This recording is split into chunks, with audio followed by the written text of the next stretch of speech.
Mga kababayan sa buong mundo, dito po tayo kay boss. Ngayon po, ito po yung ano, para po tayo magkaroon ng service, nag-iipon tayo para po tayo makabili. Ito, ayan mga kababayan. Ayan. Ayan. Ito, naka-forte. Ayan. Po, nakikita po nyo yung bike na bibili natin. Ayan. Pinag-ipunan lang po natin ito sa pamamalimos. Ayan mga kababayan. Ayan po si boss. O boss, ito na, halika. O, ito. Ayan po si boss ang may-ari. Ayan mga kababayan. Ayan.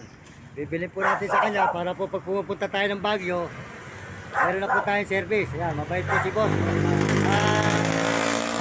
Tagal na po nila ako kilala rito kasi po, nung pong lockdown, nandito na po ako sa may Tandansora na Baliches. Ayan, si boss. Ayan. Magbibigay po muna tayo ng 2,000 ngayon. Kasi po, wala pa. May kulang pa po. Ayan. Tapos ko na lang po. Ayan po, may kanyang tindahan. Suportahan po nyo yung kanyang mga gulay rito, mga kababayan ko sa buong mundo.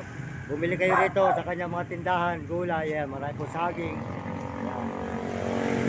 Ayan po. Ayan, napapanood nito. Ayan po si boss. Maraming salamat si boss. Mabait po siya.